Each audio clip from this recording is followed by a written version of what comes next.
Hello, Sarah Amoniou, d'accompagnement holistique et humaniste. Alors j'ai envie de faire ce petit podcast au petit réveil de la sieste, pour ne rien vous cacher, pour vous parler justement de la manière de percevoir son histoire, la manière de percevoir notamment son enfance ou un événement qui s'est produit. Pour adopter une forme de résilience et vivre le mieux possible les choses. Évidemment, il ne s'agit pas de faire semblant et de se dire tout va bien se passer, tout va très très bien, et d'être dans une forme de, j'emploie des mots durs, mais de négationnisme de ce qu'on a vécu.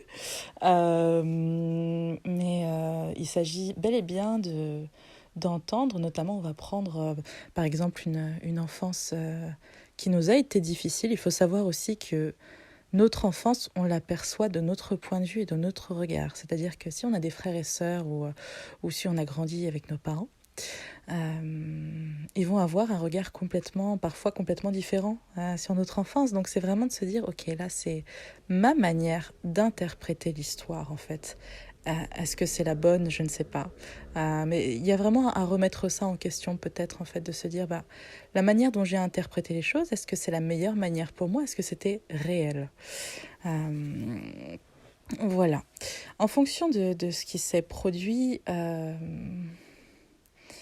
encore une fois, on va parler de la vision de l'humain et de la vision de l'âme. Alors donc, voilà, en fonction des croyances, je crois en la réincarnation et dans mes croyances, alors évidemment, il s'agit de ma vérité et non de la vérité. Mais quand on a ces croyances-là, en partant de ces croyances, ce qui peut être intéressant de se dire, c'est que l'âme choisit la juste famille pour expérimenter ce qu'on a à vivre dans cette vie-là. Donc la famille dans laquelle on va grandir, ça va être le terreau le plus fertile. On ne parle pas de bien et de mal du point de vue de l'âme parce qu'il y a une absence de dualité, elle vient expérimenter. Souvent on se dit oh là là, je me suis choisi une famille, ou alors oh là là, ma famille, je ne l'ai vraiment pas choisie. Mais parce que d'un point de vue de l'âme, elle ne va pas choisir sur des critères de bien et de mal en fait. Ça va être une expérience qui va nous permettre d'aller chercher un certain potentiel en nous, parfois par la souffrance. Parfois par la souffrance, parce que la souffrance aussi est une grande enseignante, au même titre que la joie. Mais très souvent, on se remet en question quand il y a de la souffrance.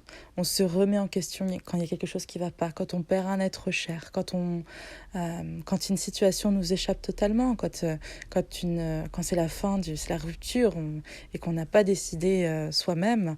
Il y a vraiment plein de choses qui sont remises en question.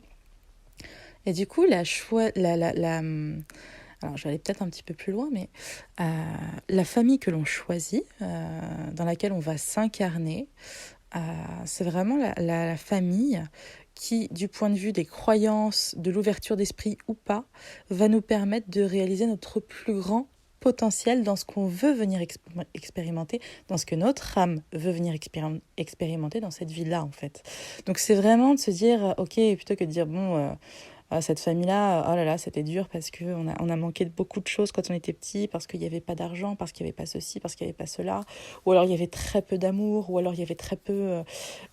c'est très souvent aussi par l'absence qu'on va connecter par soi-même à l'inverse, en fait. Donc une famille qui n'a pas été aimante, par exemple, qui n'a pas été valorisante dans son enfance, que ce soit les frères et sœurs, que ce soit les parents, une famille qui n'a pas été valorisante, souvent, ce qui va se passer, c'est que la personne, en grandissant, va se remettre en question et va se dire, tiens, oula, je vois qu'ailleurs, c'est différent. D'accord, donc ça aurait pu être mieux, en fait. Ça aurait pu être différent.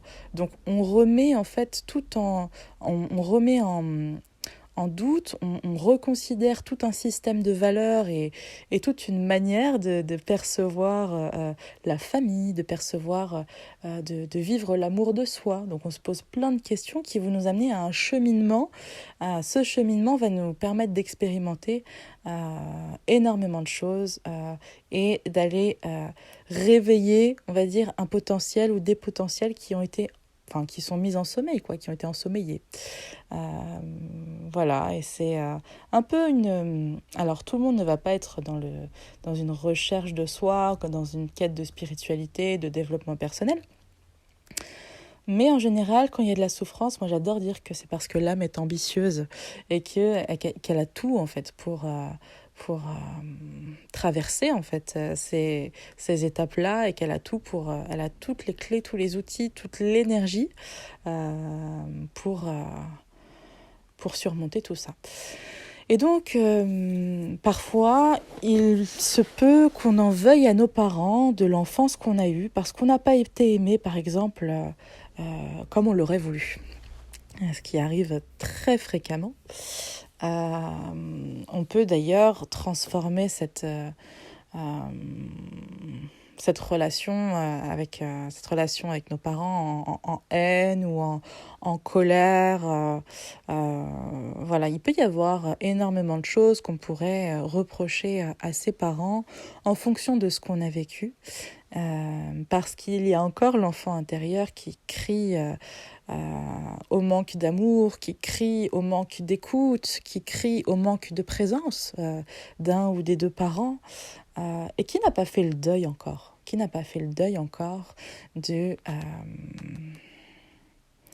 du parent idéal, d'accord, des parents idéaux, parce que chaque enfant a sa manière, a son idéal d'amour au sujet de ses parents. Donc il va projeter un certain amour idéal, au même titre que les parents projettent énormément de choses sur l'enfant, des choses conscientes et inconscientes. L'enfant va vouloir être aimé de telle ou telle façon. C'est-à-dire que si mon parent fait ça, moi j'ai la sensation de ne pas être aimé. En fait, c'est tout ce qu'on a interprété qui ne correspond pas à la réalité. D'accord, donc si pour moi, quand mon parent fait ça, pour moi j'ai l'impression de ne pas être aimé, je vais intégrer ça.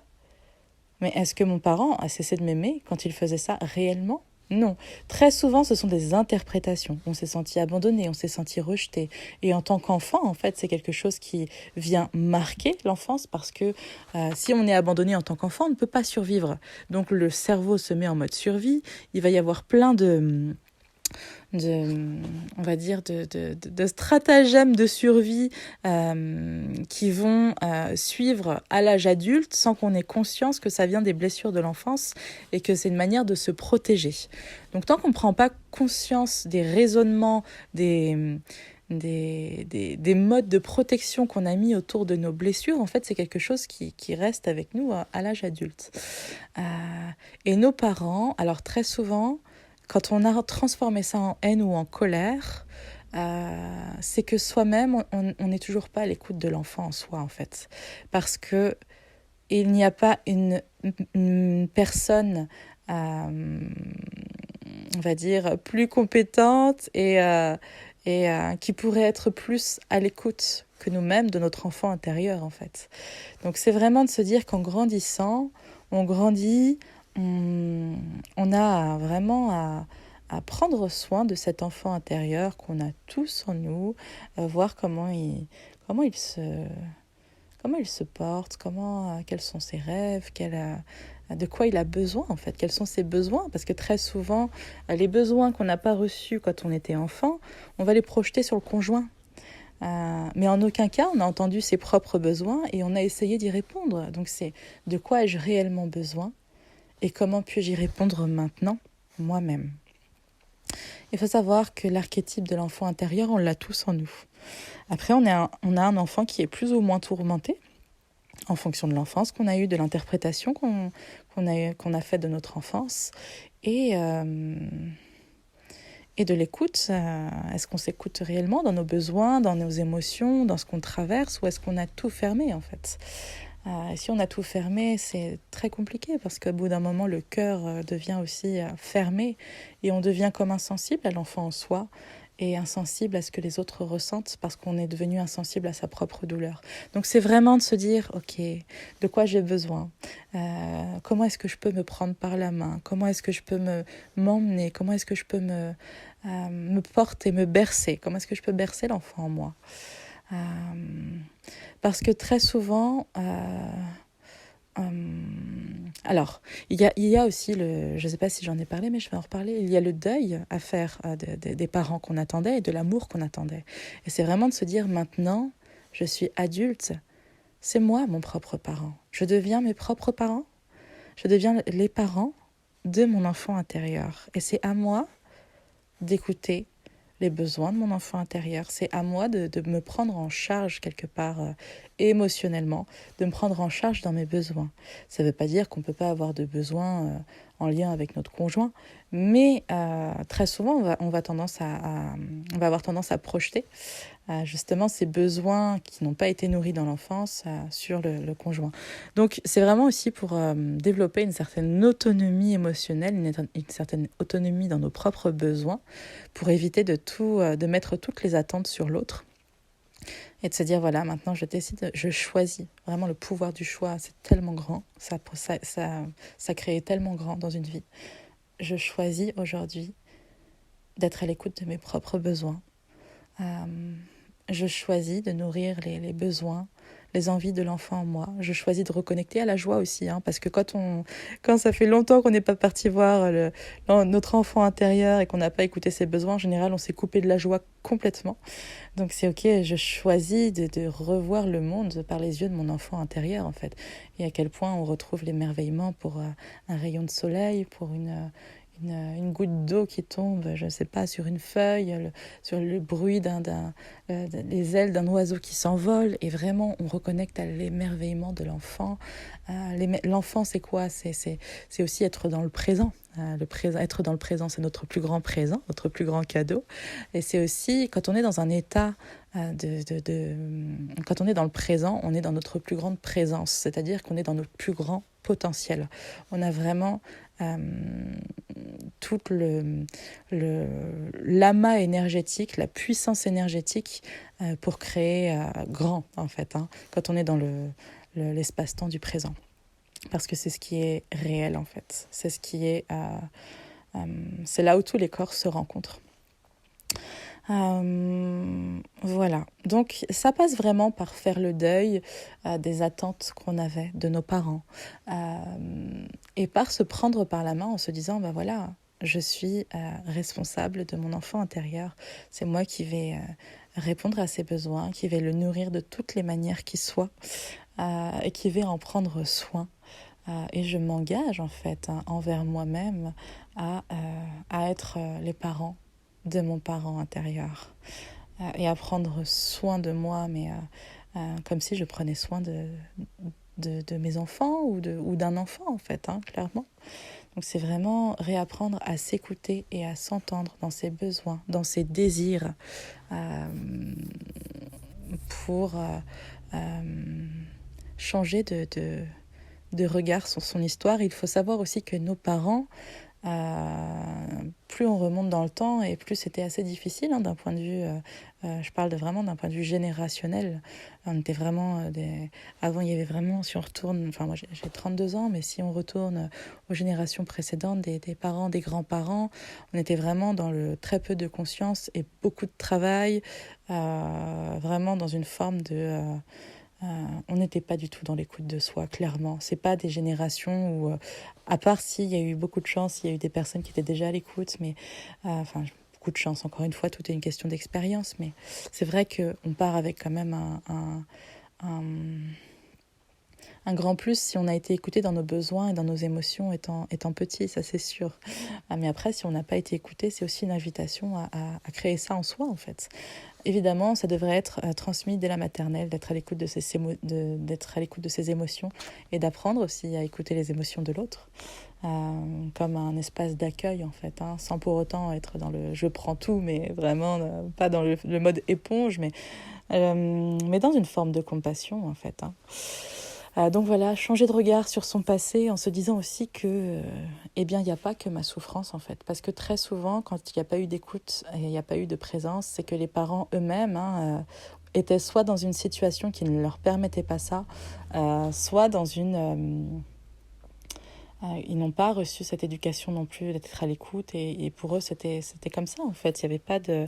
Mais très souvent, ce sont aussi des enfances où il y a eu... très peu d'écoute, il peut y avoir eu une certaine rudesse dans l'éducation, une certaine sévérité, un certain aussi conditionnement dans l'éducation. Donc parfois aussi entendre le, on va dire, l'environnement éducatif de ses propres parents, en fait, on peut se dire que waouh, aussi, ils ont leur histoire, ils ont souffert aussi, ils ont eu leurs propres blessures, leurs propres souffrances, et que quelque part, ils ont fait avec ce qu'ils avaient et que c'était pas pour nous faire du mal. Parfois. Alors après, il peut y avoir des parents qui sont maltraitants, voilà. Mais très souvent, c'est pas pour nous faire du mal qu'ils ont été soit plus absents qu'on ne l'aurait voulu, ou assez stricts, ou assez. C'est parce que eux-mêmes ont été conditionnés et n'ont pas remis en question leur propre éducation. Il faut savoir que en général, les générations d'après, donc celles qui viennent après nous, ont une nouvelle conscience pour voir les choses différemment. Voilà, donc toutes les personnes qui ont, on va dire, entre 30 et 40 ans, ouais, quelque chose comme ça, jusqu'à 45 ans. C'est vraiment aussi une génération qui s'est remise en question sur beaucoup de choses au niveau du transgénérationnel. Il y a eu beaucoup de questionnements.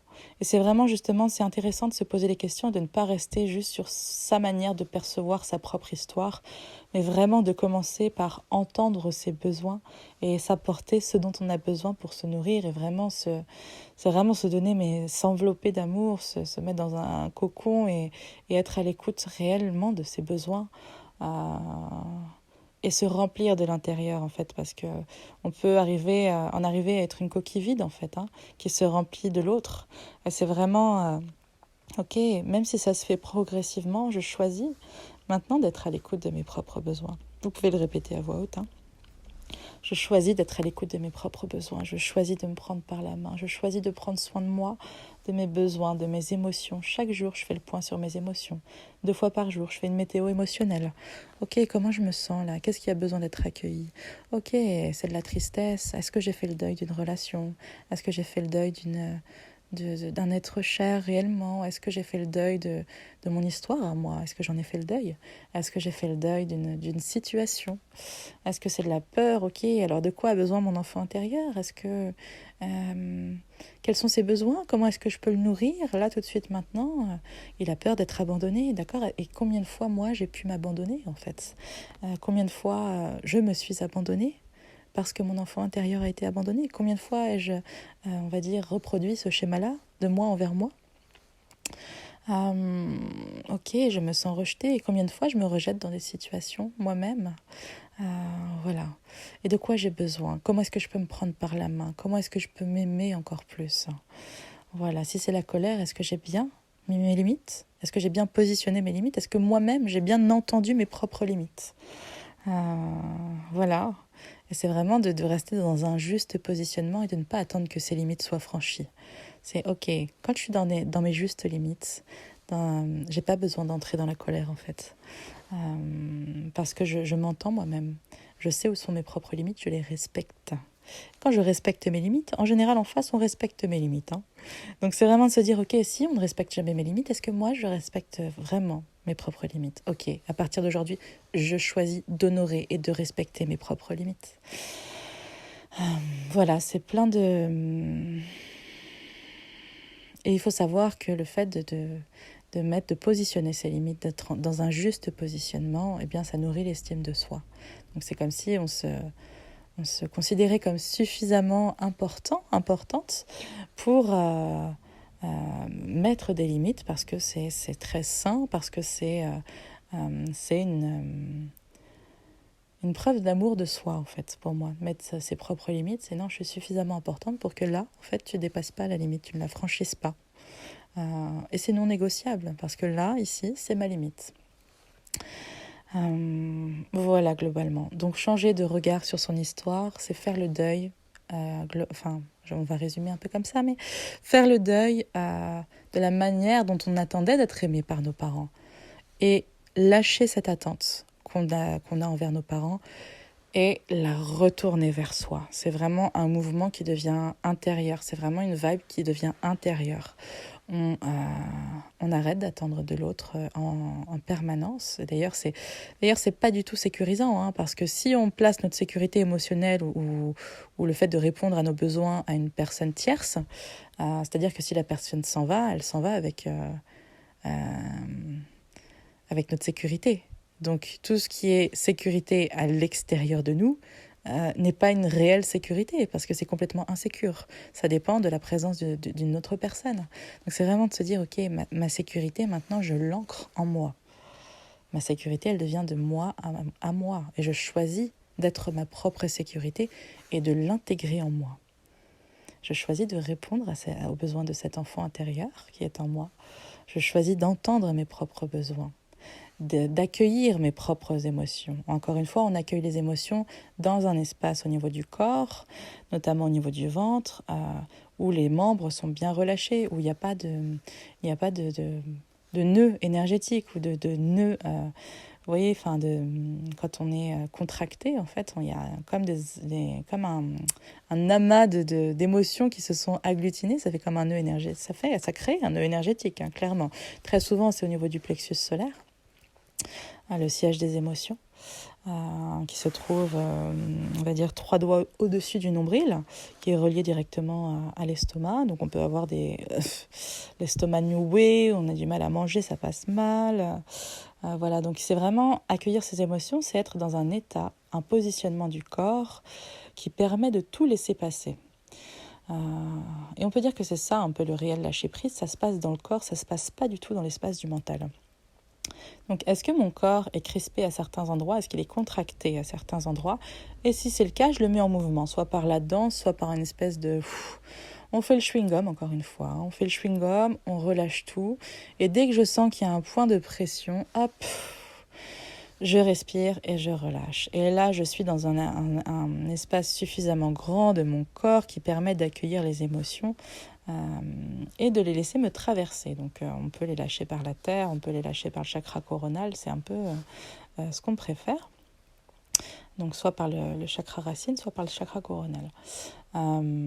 Voilà, pour ne pas... souvent, quand il y a une émotion qui est désagréable, hein, comme la colère, comme la peur ou la tristesse, on a tendance à mettre sous le tapis. Mais si c'était accueilli au fur et à mesure, en fait... à un moment donné, on n'a plus cette goutte d'eau qui fait déborder le vase parce qu'on a tout accueilli au fur et à mesure. Et on est dans un... Ça demande pas de temps, ça se fait n'importe où, n'importe comment. Enfin, je veux dire, on peut faire ça dans le train, on peut faire ça dans la voiture, on peut faire ça parce on va chercher son thé, son café au travail. Et ok, comment je me sens là? Ok, d'accord, de quoi j'ai besoin? Ah, ok, super. Hop, en 3-4 secondes, plus on le fait, plus c'est un automatisme, plus c'est léger en fait. On devient léger en fait. Et du coup, on a une relation de soi à soi qui devient vraiment qualitative, et puis une relation de soi à l'autre qui devient encore plus qualitative aussi. Donc c'est vraiment un cercle vertueux. Voilà, et bien c'est tout pour le moment, ma foi. Puis je vous embrasse très très fort, et puis j'espère de tout cœur que vous allez vraiment nourrir tous ces besoins dont vous avez... ces besoins de l'enfant intérieur et et recontacter la joie en fait. Voilà, et vous prendre par la main et puis devenir ce parent que vous attendiez. Voilà, et bien je vous envoie tout plein d'amour, tout plein de douceur et on se dit à très bientôt pour un nouveau podcast.